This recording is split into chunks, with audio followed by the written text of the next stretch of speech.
Hello, hello. Welcome to the next episode of the Wednesday Wisdom Live series. I am Ali Taylor, CEO and founder of Wisdom and Wayfinder Consulting. And today I have with me Kimberly Jurgen. She is going to be talking to us about curiosity. And the reason why we're doing this is the Wednesday Wisdom series is where experienced professionals share their wisdom on running, growing, and scaling a business. Because unless you've discovered the secret to everlasting life, you're not going to live long enough to figure all those things out by yourself. And so let me just introduce her here. Kimberly Jurgen is an American actor of stage and screen, known for playing caring and sympathetic characters, utilizing her dry sense of humor and talent. She's also described as a science nerd and graduate of Emory University. Additionally, she is an award-winning screenwriter specializing in family features and series with heart and humor. She has appeared on shows like Modern Family and has made her debut at the Geffen Playhouse. Furthermore, she is a member of the WIF of Los Angeles and a SAG-AFTRA member as well. Kimberly, thank you so much for being here today. Thank you. I'm so excited to chat with you today. Yeah, absolutely. Absolutely. So just for those, just introduce yourself a little bit. Like, how did you get into the things that you're doing? And share a little bit about what you're going to talk to us about today. Sure. Wow, so much. So many different directions there. I love it. I started working as a professional actor when I was still in college. I went to Emory University, originally planning on being pre-med, but I ended up majoring in life, which was actually the advice that I had been given back in high school by an acting coach. And I started out as a biology major, and then I switched to physics, and then computer science and classical studies, and then finally got my degree in theater studies and film. So I was studying like the past, the present, just the going inside, internally, intellectually, like the whole gambit. And so that's what I do now is I am all about exploring and discovering. And so that's what we do as actors is creating and breathing life into a character on the page, taking the pieces of information that we were given, and then you just have to get so curious about it to expand and turn that into a full living, breathing human. Yeah, that's incredible. Going from these very hard sciences, right, the biology and the computer science and the physics and all of that, to then studying, just life as an actor and the character studies and all the things that you do there. And it's interesting. So your topic today is going to be about leveraging curiosity to solve business problems. But even with all of those, it might seem like a couple of different paths, like a pretty big divergence from where you started. But scientists are naturally curious people. Computer sciences, all those different hard sciences, and then the actors that I've known and spoken to are very curious about people and their motivation. So I noticed that through line, that thread that goes through all of those things. Exactly. And my curiosity, I think, actually started when I was like in I mean, it probably was there because for most of us, as toddlers, we're asking like hundreds of questions a day. Yeah. Why? Why? Why? Because we just want to understand the world around us. Yeah. But by the time we get to like 10 or 11, that has really dropped off. Mm-hmm. Typically because at some point an adult just got so frustrated with all the questions that they said, stop asking questions. And so then that imprints in our brains, I shouldn't be asking questions. And so we slowly start asking fewer and fewer questions. Yeah. To the point where when we get to about the age of 25, only about 2% of us are able to think outside the box. That is a very sobering statistic. Yes, Yeah. it is. It's actually pretty scary. Yeah, exactly. And that's because I think we have to simplify life, to make things go faster, we've diminished our curiosity. So that muscle just atrophies because we start making assumptions. Because when you stop asking questions, your brain has to close that loop somehow, because your brain is still going to have those, I don't know. and it's going to fill in that answer with an assumption. Yeah, yeah. That reminds me of something I said to a friend a while back. She was going through like a difficult, time with someone, and they weren't getting a lot of information from this person. So I was like, yeah, in the absence of information, all you have is speculation. And it's such a dangerous place to be in when all you have is speculation and assumption, and not being able to have a pathway to look forward or look through that. Exactly. Exactly. And that's what we do as actors. If I don't understand that character's world and what causes them to do the things that they do, then I'm just going to be me in that world. Yeah.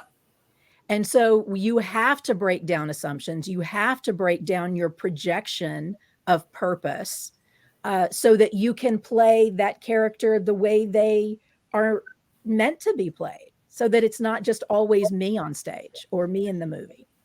Yeah, especially if you're trying to live out or play that director's vision. Yeah. Exactly. Exactly. Now, of course, there are actors who are incredibly successful and they play themselves every single time. Yeah.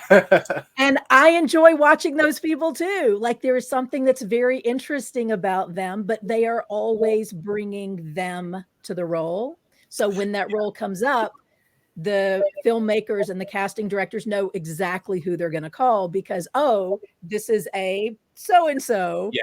This is character. a So role we need to for get so-and-so. Yeah, this is a role for Denzel Washington. Like I'm watching Denzel Washington's interpretation of this character, or like a Cillian Murphy who can sort of blend into those different characters, as opposed to Mhm. someone like no shade to The Rock, but The Rock is The Rock wherever he goes. Like, Exactly. yeah, And a lot of those action heroes are like that. yeah, Statham, like he is always like, I don't care if it's, how do I open this jar of pickles? He is all in on opening yeah, that jar of, like yeah. He's gonna whatever. roundhouse that lid. He brings that same energy. And that's what makes him so good at the comedy too. When he's doing the That's comedy action. very true. Yeah, because like just thinking about some of his past roles, going from the transporter, and the latest one is like the beekeeper, and then he had the shark movie, and it's just Jason Statham being Jason Statham in all of these different scenarios, and I will watch it Yes, without exactly. any shame. I will watch it. Yes. So you have those. And again, you can be very successful with that. Yeah, But then there are the actors who like the Denzel Washington, Meryl Streep, Daniel Day-Lewis, who yeah, really do separate themselves from the character, and they try to start from such a blank canvas yeah. so that all the paint that goes on that canvas is pure character and nothing of the actor showing up.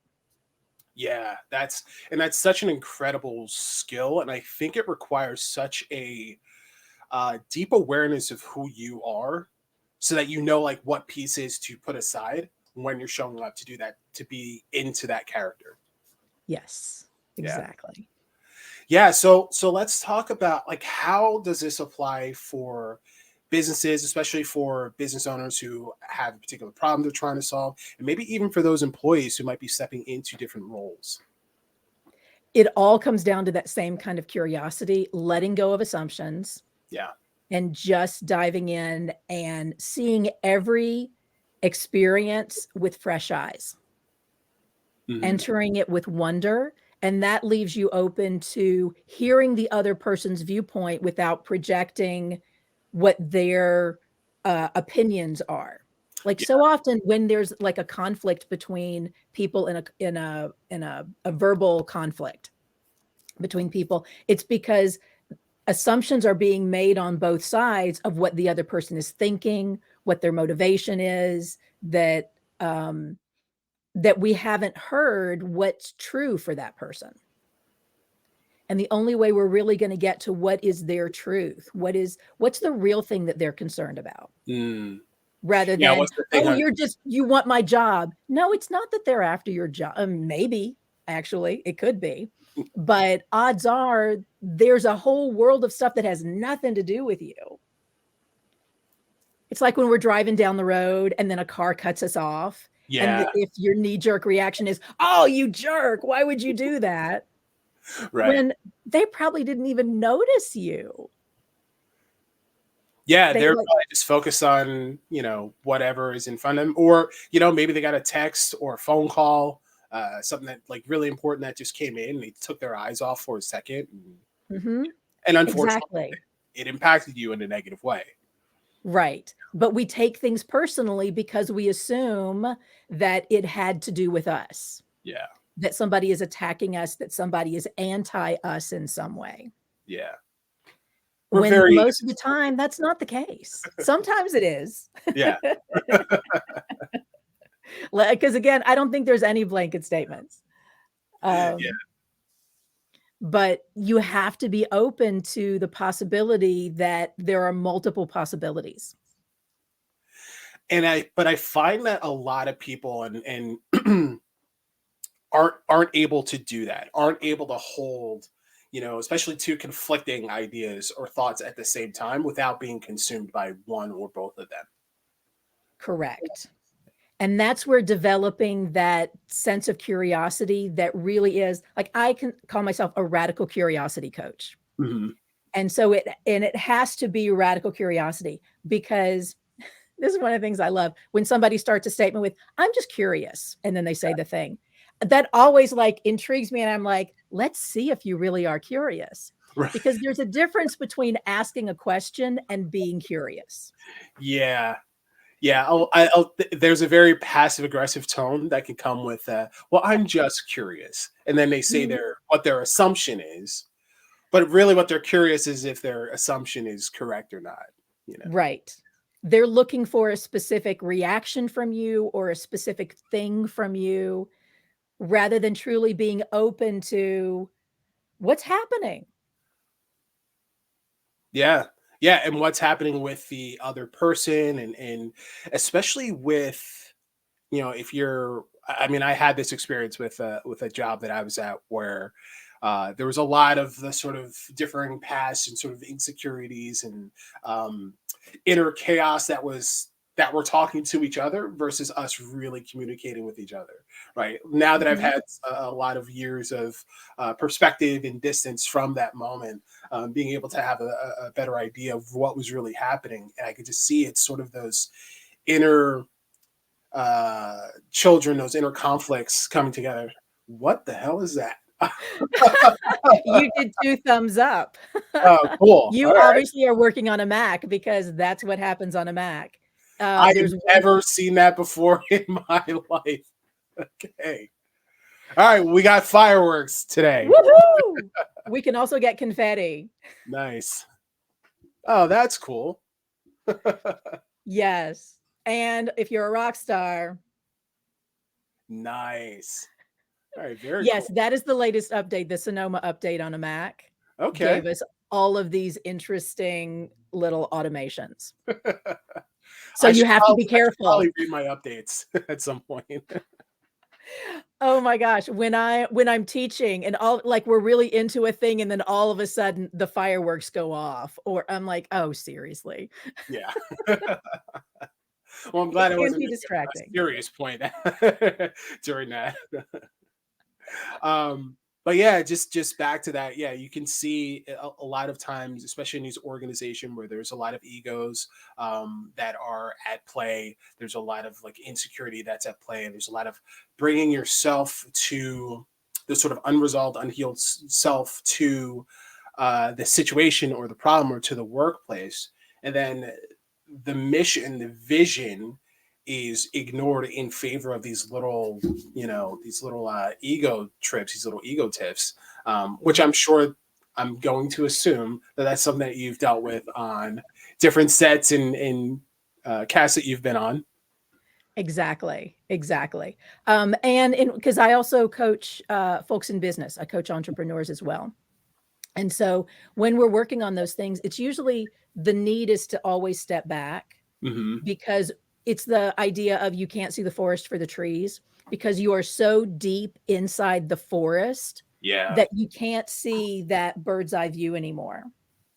But curiosity, it helps you to step back so that you can see a wider view, but it also diminishes your emotional attachment to the moment. Mm.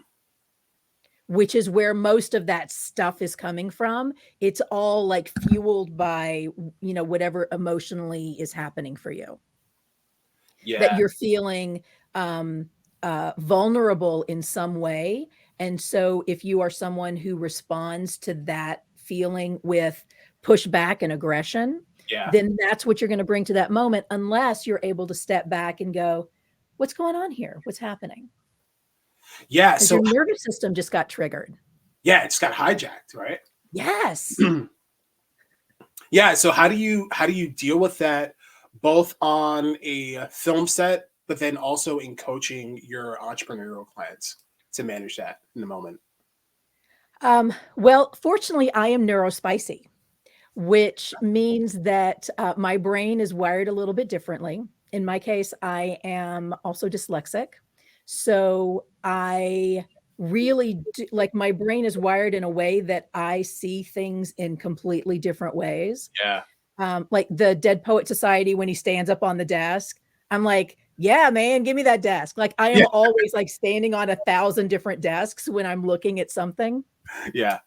And that's just what my brain automatically does. But I give my conscious brain like permission to be aware of all of that, because Mm, it's going to be happening in the background anyway. But I'm like, how can I make the most of this? How can I use this as a superpower rather than something that just distracts me and I can't make a decision? But how can I look at it and go, "Ooh, look at all these options I have to play with." interesting.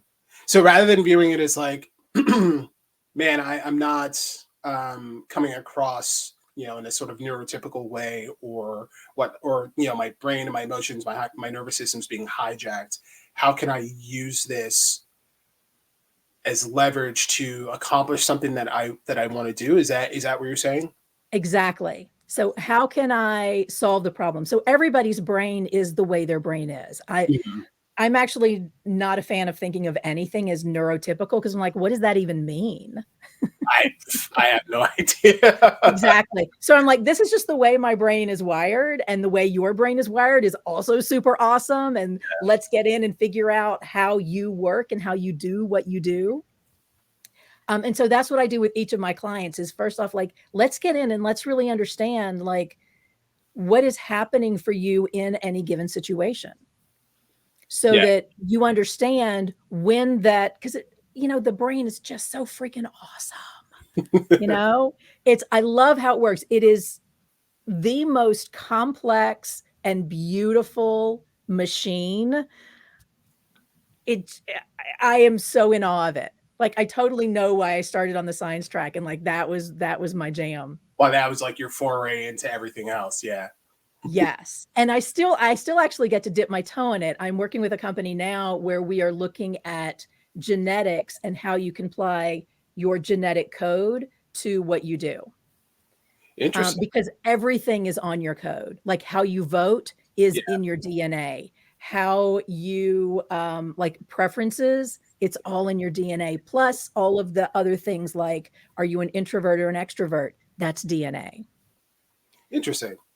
What is your are you more of a worrier or a warrior? There's one gene that can identify which of those is your reaction to how you confront stressful situations.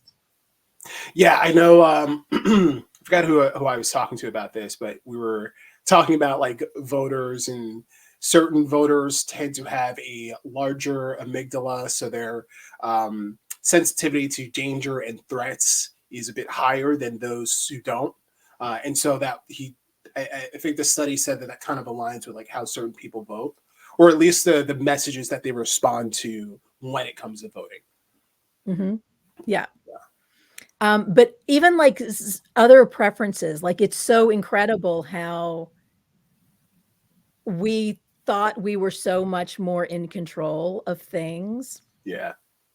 So it really is a true balance of nature and nurture. Hmm. So I could geek out on that all day too, but but let's stick with what I have to keep reining my brain back in to exactly how this can be applied for folks with their business. Yeah, which well, is what you're doing a great job keeping me on that track, by the way. yeah, well, my I'm just thinking like all the different things, and so it's if your premise is that you know all those things are tied back to genetics in some way, then then are you also saying that like the jobs that you're picking, maybe the roles that you're picking, the type of industry that you're in, is also a function or at least influenced by the genetic makeup or disposition of your brain? Is that what you're saying? Well, because nurture plays such a large role in it too, it's not just one or the other. It Hmm. really is both. Right. It truly is both. So, for example, you might have the gene for perfect pitch, Hmm. but if you are not exposed to music at a certain time during your formative early years, that gene's never really going to come into play. Right. So it's like if Charlie Puth, never got exposed to music, never had that opportunity to even discover that he had that, we might not even know who he is. Right. Yeah. Or who knows what would have happened. But it's all about all of it, and people who are may have the gene for, um, for being very shy, because there's a shyness gene too. So you may be, genetically predisposed to be shy, but if you are raised in a family and in a community that encourages you to step into the spotlight and to, take your space and to share your voice, Yeah. then that becomes your dominance. Yeah. Yeah. I think I definitely see that and agree with that. That it's a lot like you can have the possibility for all those things genetic wise, but if your environment doesn't support the growth of that or the expression of that gene, that is where things tend to go south, in my opinion. Right, Yeah. right. But then you may find, like, in an unexpected circumstance, then suddenly you're shy and you're like, "Why am I shy?" Yeah. It might be because it's in your genetic code, or it Yeah. could be, a million other reasons. And that's where curiosity can really help you tap into that, of what it is it that has brought me to this moment, Hmm. and what can I do about it? Yeah. So not just curiosity about the world around you, but also curiosity within yourself.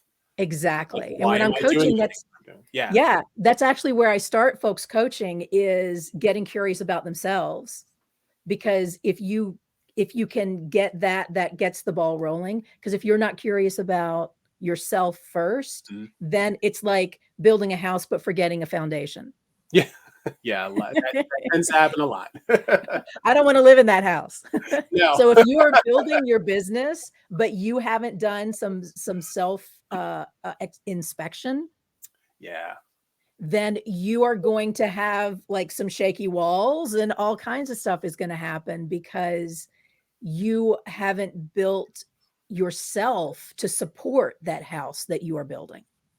Yeah, 100%. And going back to the statistic that you said at the top of the call, where it's like 2% of the population by the age of 25 doesn't have the ability to think outside of the box, it just makes me wonder, what's really happening out in society where people are just sort of, I guess, trapped in, whatever programming, whatever, I like to say, whatever script is sort of being pushed out by society at that time. Like Mhm. they don't realize, like when Shakespeare said that all the world's a stage, and they don't realize that they're players in this stage, and they never stop to question, well, is this really what I want, or am I just following the script that's been laid out and put before me? Right. And I would just tweak your language just a little bit Yeah, and saying it's not that they don't have the ability, it's that they've forgotten how to think outside the box. forgotten. Yeah, yeah, you're right. Yeah. So That is a much they better can way. be reminded how to Yeah. do it. So they haven't lost anything, they've just misplaced it. Yeah. It's been covered up, sort of buried by all of the societal Right. expectations and everything yeah. Exactly. And part of it is because the world moves so fast now that we feel like we have to move to catch up. And curiosity can feel like it is slowing you down, but it's one of those counterintuitives, because Yeah. you actually move faster when you slow down, when you're slowing down to get curious. Yeah, it's like sharpening the axe as opposed to just swinging harder and faster. Exactly. Exactly. Awesome analogy. I love Yeah, that. thank you. Appreciate that. Yeah, it's one of the things that I do a lot of self development, like personally and professionally. And one of the things that I've discovered along this whole like healing and improvement journey is that a lot of the work that we're doing is just unlearning all of the crap that has been put on top of who I already was. Like 5-year-old me had everything on lockdown. He knew exactly why he was here, what he was doing, like how the world worked. And then you just learn all of these things like on top of it. And it's just, yeah. And so now it's like the whole process of undoing and unlearning all of Exactly. that. Because we learn other people's crap. Yeah. Yeah. Yeah. So there is so much that we have, like the shame and the blame, all of that is like adopted from other people. And those are the things that we have to unlearn and like, you know what? That shame is not mine. That belongs to Yeah. this person from my childhood. And I co-opted it and maybe it served me, but you know what? I'm giving that back. I am returning that. Send Return to sender. it. Yeah. Oh, that's funny. It just reminds me of a conversation. I was on a date a couple weeks ago, and uh, the lady was saying how she was traveling in like her mom's like old hometown overseas, and she's like carrying a backpack with all of her mom's like stuff in it. So she's literally standing on her mom's childhood street, like where she grew up, carrying her mother's things. And she like had cried out, "It's like this stuff isn't even mine." And it's like, oh yeah, Awesome. yeah. Yes. It's such an awesome moment when she said that. Yeah. Brilliant. Yeah, but it's funny, that's what we carry into so many different areas of our life. And, I think about those stories of actors and actresses who had such a hard time sort of separating themselves from a role that they really dove into, like Heath Ledger being one of the prime examples of that, and just the Mhm. damage that that does. And so, I think about a lot of businesses today, and I think I even talked about this on one of the Wealth Summits, was, you go into business and you start it with this whole attitude of maybe trying to prove yourself because you grew up in an environment where you weren't supported, you weren't really nurtured, and so everything is all about trying to prove your worth, and that's a Mhm. terrible foundation on which to build a business, on which to build a life, in which to operate inside of a job. And so, you know, as a radical curiosity coach, what are some of the things that people are saying to you? What are some of the problems that you've identified that they kind of have in common when they come to work with you? Uh, wow.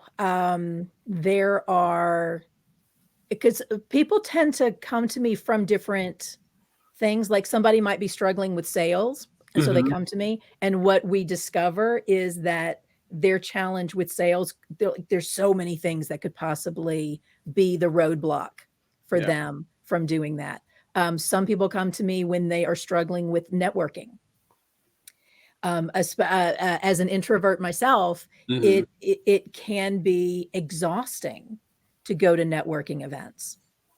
And so, how do you create strategies and structures for that so that you can move your business forward doing something that typically is associated with such, like negative and Yeah. unwelcome.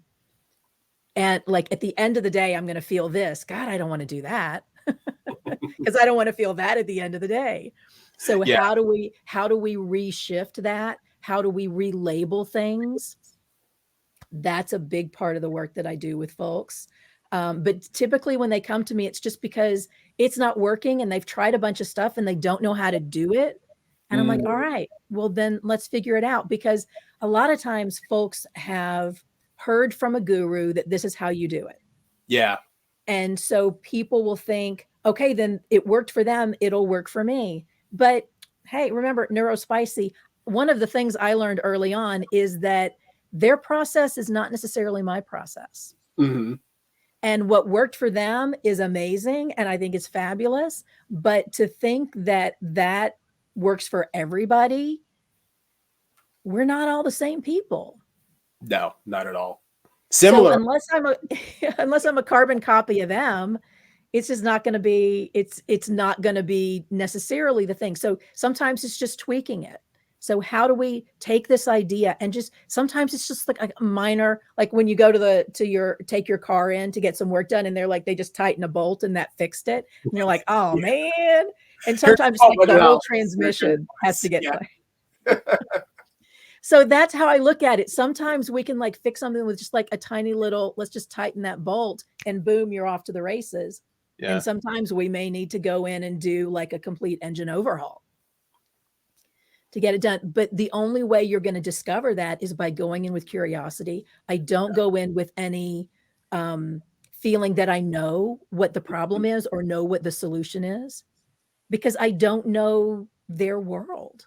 Yeah. And everything matters. That's where we were talking about the genetics. It's both nature and nurture. Nothing exists in a vacuum. So is the problem that the foundation needs a little bit more support?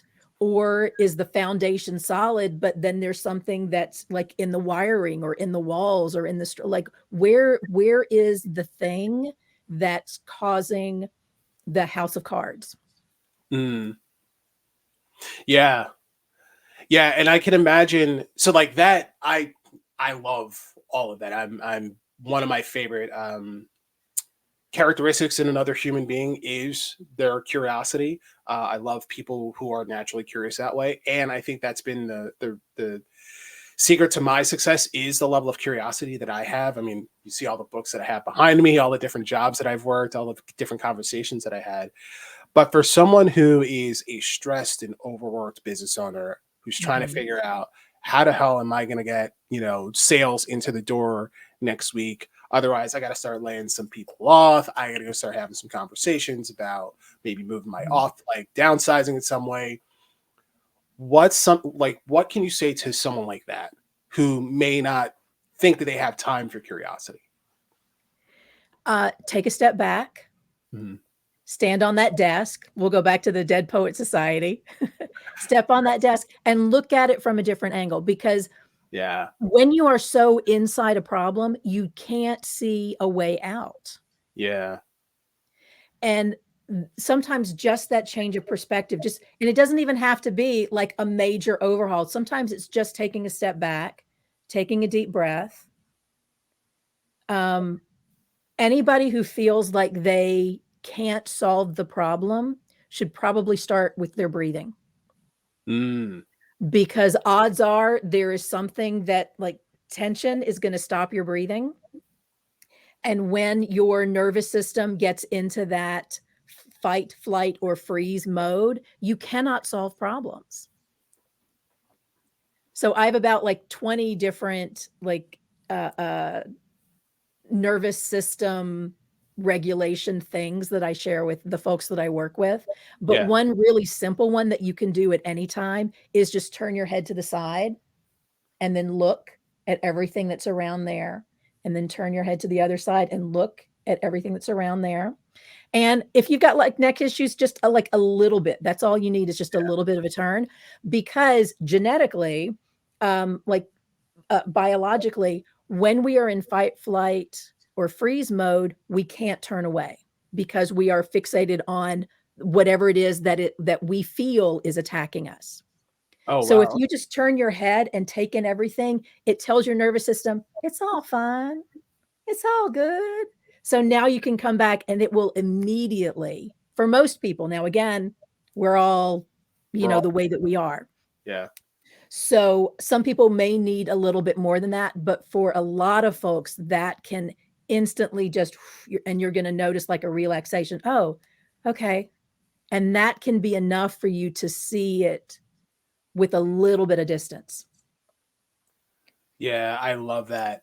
I remember I think it was Suzanne who said that like breathing changes the story. So Mm-hmm. take that time to do the breath work to and then adding in the looking at, changing your turning your head, right? Literally physically looking at things differently. And then standing on your desk to give yourself I mean, make sure your desk is strong enough and supportive Yes. enough to be able to do that. But if you can do that, you can actually stand on a desk, that Right.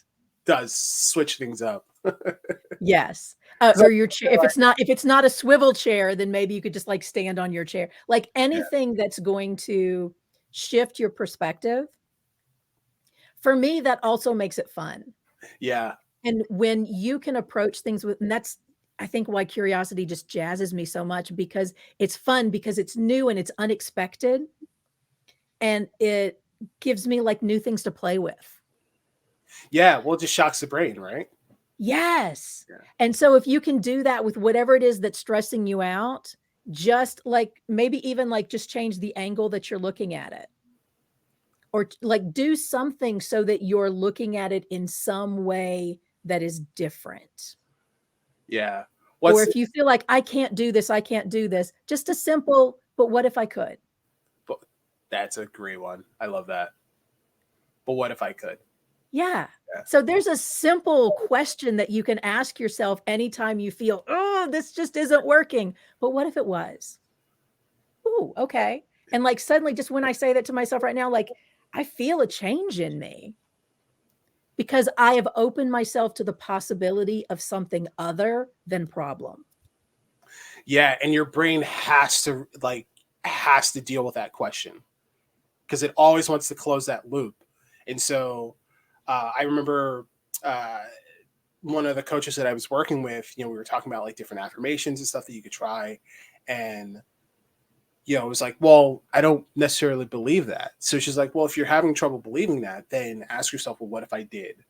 You know, what if I am, so and so or X, Y, and Z? Well, now your brain Mhm, actually has to stop and wrestle with that question. Well, what would that actually look like? You know, mhm.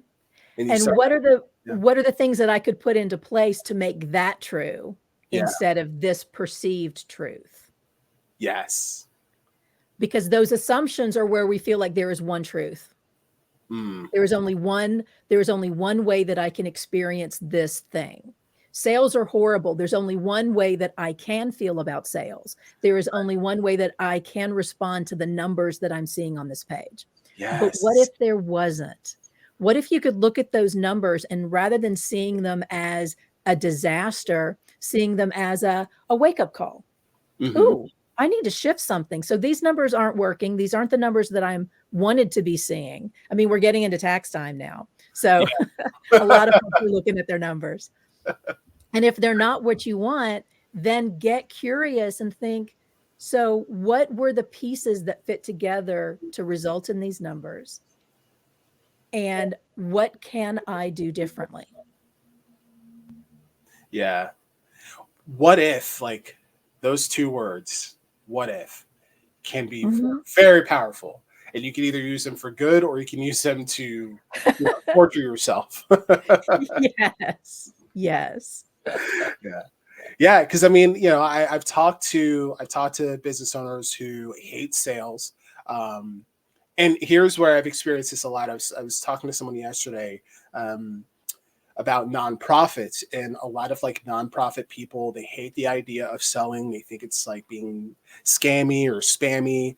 The idea of asking for money, and it's like, well, it should just be the cause. Like people should just care about the cause. And if I put enough like sad puppies and crying children in front of them, people are going to open up their wallets. And it's like, well, no, they're gonna feel something, but that doesn't mean that they're going to actually give, and you have to be able to ask for money. And it's like, well, what if you didn't look at it as being scammy or spammy, but you looked at it as I am serving, right? One, I'm Mhm. giving this business, this person, the opportunity to give back and to do something good, right? So there's the psychographic good that they experience with that. But then I'm also supporting this cause in a real and tangible way. So what Mhm. if you could look at it that way? Exactly. And that's where it comes to labeling. And so a lot of my clients, that's what I work with them on. Can we just change the label on this? Because you have this baggage attached to the idea of sales Yeah. and what that means. So your past negative experience with salespeople is what you are assuming people are thinking about you when you come to talk to them and ask for an investment in your nonprofit or want them to buy your widgets or Mhm. whatever it is. And so again, we're going back to the assumptions. We're bringing that old stuff into this new moment. And so shifting that so that it's not that I'm trying to sell them anything. It's that I am presenting them with an option. Yeah. An That's opportunity. all I'm doing. Yeah. And if they say no to this option, that's okay. If they say yes to this option, amazing. Now we have an opportunity to make some real change in your life, in the world, in your business, whatever it is that we may be, going into collaboration on. And that's how I look at sales, is that we are looking at an opportunity to collaborate on a thing. I'm not Yeah, trying to sell I you like that. something. We're gonna go into business together on an idea. Yeah, we're co-creating this. Like we're partners in Yes. creation of something. Yeah. And that feels so much more exciting to me than Yeah, I mean, I selling just sat up a somebody little bit something. straighter. So, Yeah, exactly.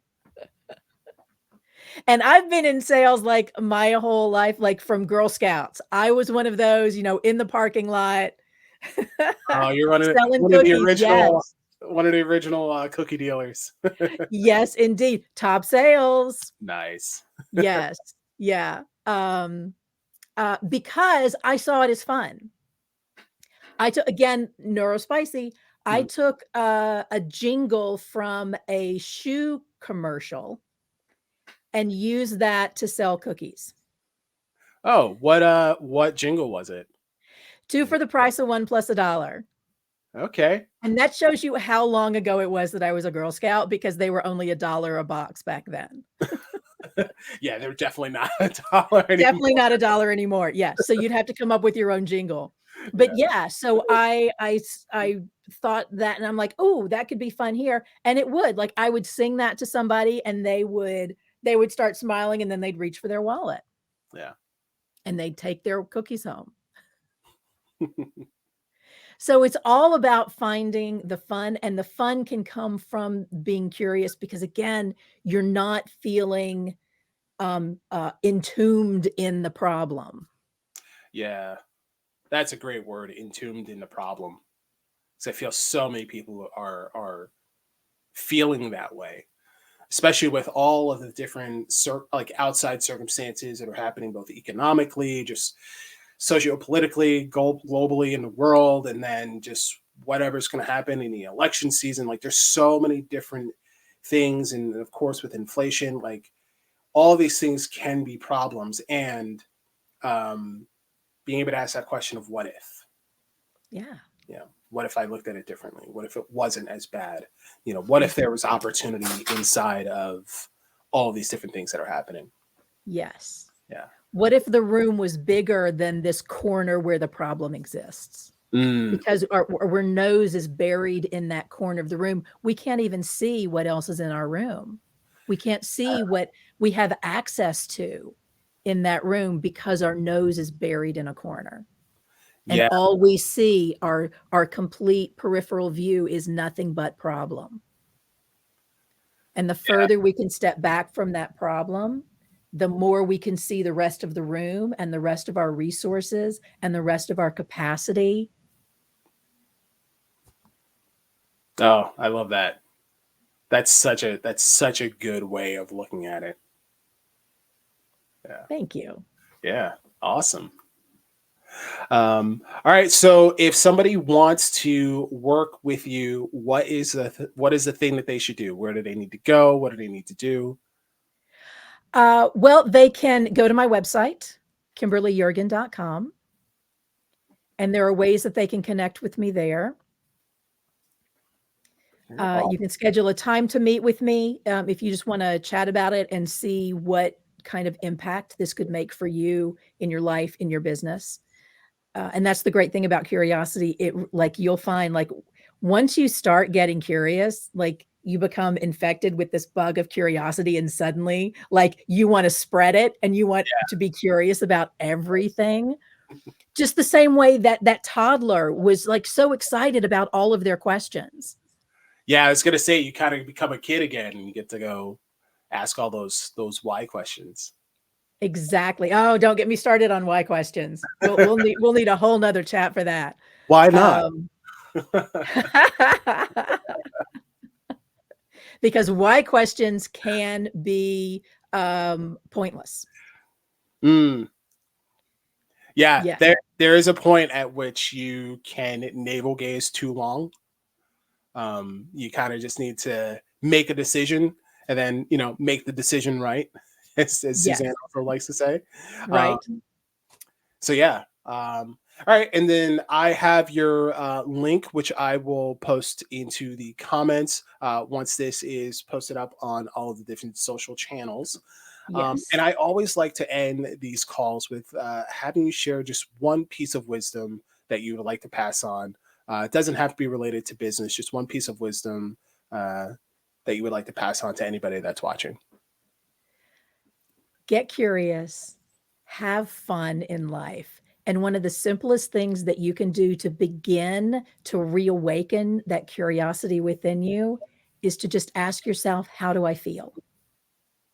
Mm. And you can start with how you physically feel, because that's an easy one for most of us. How do you physically feel? And then how do you feel about how you feel? Ooh, that's some like Inception level kind of questioning there. Exactly. So if you've got one of those smartwatches that like remind you to get up and move, I know I've been on airplanes where suddenly somebody's watch is going to go off and suddenly they start pacing up and down the aisle. So if you have one of those, every time it goes off, just let your first thought be, how does my body feel right now?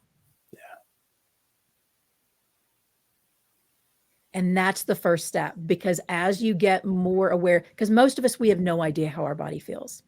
Mm, We are not connected to who we are as a physical being at all. So tapping into that, and the more you do that, see, this is the good stuff. yeah. Where you get to is feeling the tension in your body.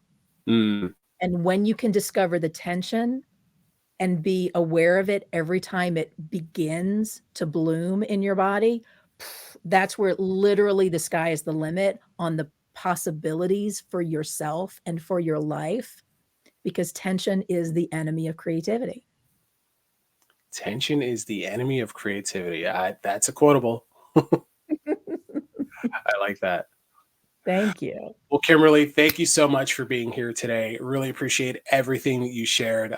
So many good nuggets that are in there. It's going to be hard to figure out which one to post, but I thank you again for just showing up, sharing your wisdom, and yeah, look forward to seeing everybody next week for Wednesday Wisdom Live.